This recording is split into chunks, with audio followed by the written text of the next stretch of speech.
Hello everyone! Welcome po ulit sa aking YouTube channel, Quezon Province Realty TV. Okay, it's me again, Miss Geraldine Villarasa. Andito naman po ako sa bayan po ng Tagkawayan, Quezon. Meron na naman po akong ilolocate na isang property. Siya naman po ay 6 na hektarya. Then, siya po ay tax deck. Opo, tax declaration. Marami pong buyer na medyo nagkakaroon po ng doubts pagka po tax declaration ang hawak lang ng mga seller. Wag po kayong mag-alala kasi ang tax declaration po is madali lang naman po siyang i-transfer. Lalo na po itong property na ibablog ko ngayon, siya po ay inayos na ng magkakapatid sa LRA. Meron po siyang record, then napacheck na rin po siya sa DNR. Ready to transfer na po ito para po doon sa makakabili. Okay po, mula po doon sa National Highway hanggang dito po sa property, ang layo po niya ay nasa 6.5 kilometers. Then yung pong property ay along Barangay Road, along Cemented Road. Yan pong natututukan na yan ng aking camera. Yan po yung tapat ng property na 6 hectare. Then ang Barangay Road naman po na papunta po dito sa area ay rough and cemented road naman po siya. Okay po, tara po at papasukin po natin yung 6 na hektarya na ibibenta ko ngayon sa inyong ngayong araw. Okay, yung po palang frontage dito sa Barangay Road, nasa 80 meters po, more or less. Left and right po siya ng Barangay Road. Okay po, dito po muna tayo sa kabila. Ayan. Makikita naman po natin na napakarami po talaga niyang nyog. Then, ito po may fruit bearings na po siya dito sa bungad.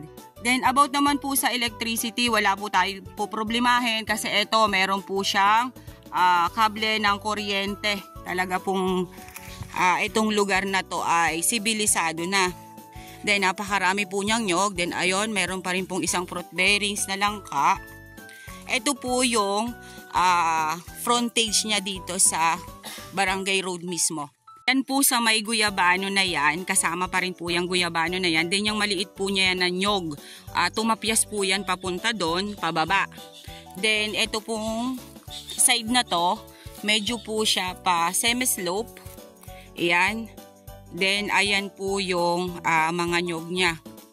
Kasama ko po mismo yung isa po sa mga tagapagmana nito. Yun nga po, kausap ko siya kanina about po doon sa papel nito. Ready to transfer na po talaga siya para sa makakabili. Inayos na po lahat nila. Ang kulang na lang po dito is yung extrajudicial para po sa kanilang mga kakapatid na tagapagmana. Ang tax deck po nito ay nakapangalan po sa tatay nila. Then yung pong tatay nila is patay na. Then yun po, kukuha lang po tayo ng death certificate nung nasa tax declaration. Then yun naman po, nakwento ko na po sa inyo na siya po ay may record sa LRA. Napakarami pong nyog niya. Ayan, makikita naman po natin na may mga takaran. Then meron pa rin po siyang konting mga layugan. Pero matatagalan pa rin po ninyo yung makukuhanan ng produkto. Then ayun po, may antipolo po dun sa side na yon. Ito pong side na to, medyo po siya pa semi-slope. Ano po? Ayan, then yan po, may Indian mango po doon sa bandang yon. Okay, tara naman po doon sa kabilang side. At nang makita po natin. Wait lang po, bababain ko po konti. Papasok pa po ako doon sa medyo paloob. Ang sabi po ni seller sa akin, ito pong property ay may sapa sa boundaries. Mamaya po titingnan ko siya para po makita po natin kung running water po ba siya. Ano po? Malaki po ang 6 na hektarya. Kaya maganda po yung area. Tapos productive pa po siya. Ayan, makikita naman po ninyo sa mga screen ninyo. Talagang napakarami po niyang nyog. Ayan, may mahogany na po akong nakita dyan sa side na yan. Isa pa rin po yan sa hardwood na maibibida natin sa mga mamimili. Yan po, nandito na po ako sa may bandang pagitna nung Barangay Road na tinigilan natin. Ito po yung loob niya, oh. Napaka-productive po talaga niya.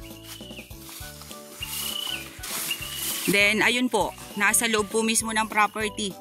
Meron po siyang kable ng kuryente kasi may mga kabahayan pa po doon sa likod. Then yung pong side na yon, ayon, kapatagan po yung side na yan. Yan. Ano lang naman po siya? Semi-slope lang naman po siya. Ayan, umiislant lang po dito sa side na to. Ito pong part na to. Yun lang pong part na yun doon sa may barangay road ang medyo po maumbok siya. Pero mas maganda nga po yung ganyan kasi yung bawat kwento ko po sa inyo sa vlog ko na mas maganda po yung talibis ang property. Kasi pagka po kayo ay naghalaman or nagulay dyan, pag umulan, hindi po mai-stack ang tubig sa taas, bababa po siya. Kaya hindi po mabubulok ang mga pananim natin. Ayan, napakaganda po ng pamumunga ng nyog nila, oh. Ano siya, mahogany siya, hindi siya pili. Ayan. Kalulukad lang po nila kaya medyo po wala po siyang bunga. Ang kagandahan po nito kasi along barangay road. Pero dun po sa nagkakaroon ng doubt sa tax declaration lang, wag po kayong mag-alala. Kasi mas maganda nga po yung tax deck. Kasi ready to transfer na po yun. Hindi na po kayo mahihirapan na magbayad ng kung ano-anong mga taxes. Ayan, yan po ang property. Okay guys, nandito naman po ako sa kabilang side ng Barangay Road. Yan pong natututukan na yan ng aking camera na isang puno ng nyog. Yan naman po yung boundaries niya dyan sa kabilang property. Then yung pong nyog na yan ay dito po yan sa atin, dito po sa 6 na hektarya. Okay po, ito na po yung harap dito sa kabila. Yan, makikita po ninyo na napakalaking puno ng manggang piko po yan, sabi ni seller. Ano po?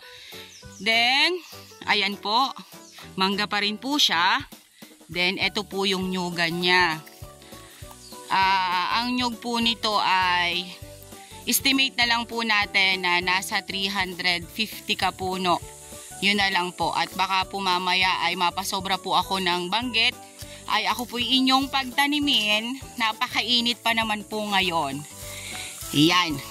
Yung pong side na yan.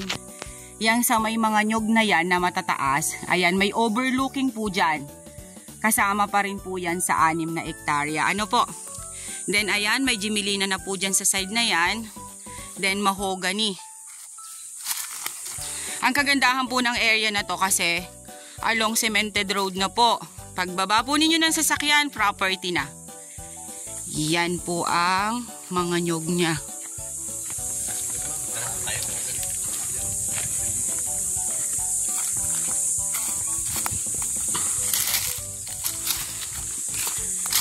Ayan, mahogany.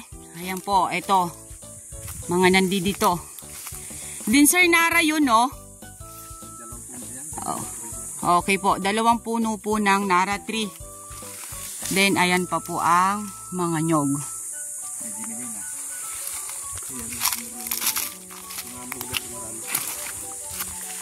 Yan, ito po sir ay manggang kalabaw po ito sir? Indian mango po. Alin po yung panggang kalabaw? Ay, ito po. Ito pong side na to. Ayan. Manggang kalabaw po siya.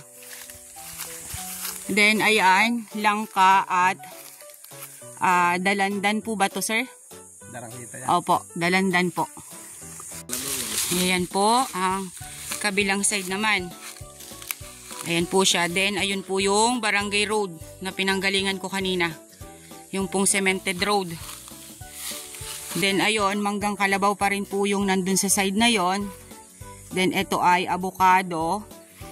Then mga mahogany na po siya dito sa kabilang side na to. May overlooking po siya. Maganda po yung pagtaniman ng mga gulay, sir. Yung talibis na yan, oh. Maganda pong kainginin. Okay po. Oh, may bahay po pala si sir dito na sementado nga lang wala na po siyang bubong. Kaya sa makakabili po niyan, pwede nyo na lang po yung ipagawa. Palagyanan nyo na lang po ng bubong kasi matibay pa po yung pundasyon niya. Ayan po siya, oh. Kay seller po mismo siyang bahay. Bubong na lang po, tapos paayos na lang po ng konti. Okay na po siya. Pwede na pong tirahan ng titira dito. Ayan, may kaimito po sa side na to. Then, ayan, mga mahogany. Then, kakao. Ayan po siya. Then, sa side po na to, ayan, medyo po siya dito paslant ng konti. Diyan sa may kay sir na yan. Then, ayun, sir, pili yun ano po? Ayan, ito, side, isang to. Opo. Antipolo, yung pong katabi ng antipolo.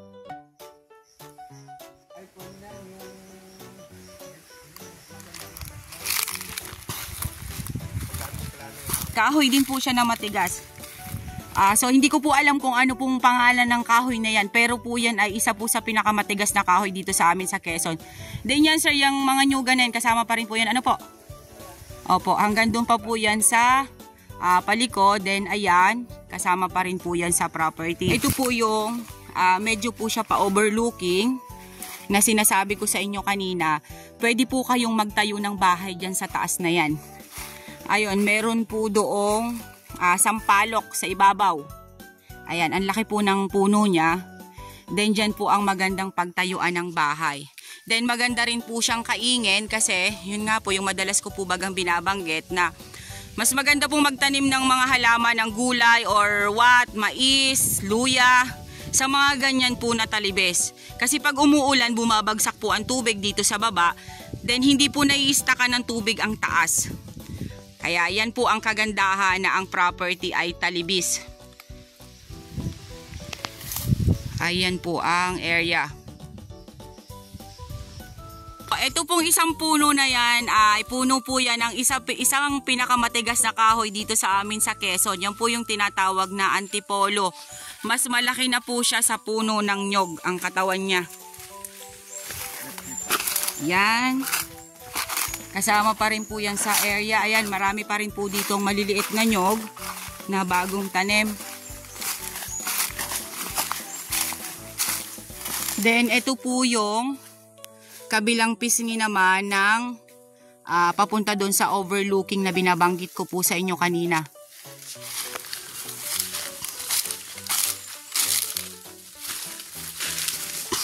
Nandyan sir ang sapa? Nasa loob po ng property? Mali po pala yung sabi ko sa inyo kanina. Yung po palang sapa ay nasa loob po ng property. Yan. Sako pa po yan, yung side na yan. Kasi ang sapa po ay nandiyan sa baba. May pinagawa pong balon dito si seller na hindi natutuyuan talaga siya ng tubig.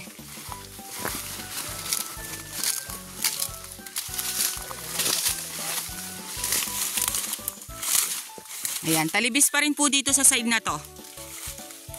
Ito po yung papunta nga po dun sa overlooking. Okay po, napakarami po palang nyog dito sa loob ng area. Mali po yung sinabi ko sa inyo kanina na 350 kapuno. Then ito po may naratri pa rin po dito. Tuwid na tuwid po ang puno niya. Maganda po yan pag yan ay lumaki kasi tuwid siya. Then ito po yung balon na pinagawa ni seller na hindi po siya natutuyuan. Then ito po antipolo again. Napakalaki po ng puno niya. Same po sila nung dalawa. Then ayun pa po sa kabila, isa pa rin po siya. Then ito po yung sapa niya sa loob ng property. Kulang lang po siya sa linis, kulang lang po sa hawan at yung mga bunot na yan ng nyog tatanggalin. Then yung pong tubig ay dadaloy na po siya pababa. Ano po? Estimate ko po sa nyog na to, more or less po ito ay 500 kapuno kasi napakarami po niyang nyog dito sa likod. Iyan, meron pa rin po ditong santol. Ayan po ang sapa niya. Ayan po siya. Pabagsak po siya dito. Yan. Okay guys, sabihin nyo na po ang property namin. Dito po ito sa Tagkawayan, Quezon.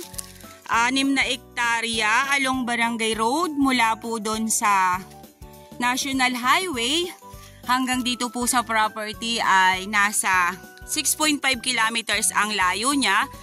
Then yung pong kalsada ay rough and cemented road. Pero po itong kalsada dito sa harap ng property ay sementado na po siya. Then, ang property po ay tax declaration po ang pinangahawakan ng mga may-ari ngayon ng magkakapatid. Yun nga po, binanggit ko po sa inyo kanina. Ito po ay may technical description na ipa-research na po nila ito. Ready to transfer na po ito doon sa makakabili. Ano po? Then, di na po tayo mahihirapan. Ipaparelocate na lang po natin ulit ito para po makuha natin yung mga pagdulunan or mga dulo-dulo ng property. Okay po, ako po ulit ang inyong site locator, si Miss Geraldine Villarasa. Muli po akong maglalambing. Paki-like and share po ng aking mga vlog and pasubscribe na rin po ng aking bagong YouTube channel. Quezon Province Realty TV. Napaka-productive po ng property na to. Napakarami po niyang hardwood, napakarami po niyang fruit bearings, napakarami po niyang nyog, at may kuryente din na po dito sa area. Okay po, once again po, thank you po for watching!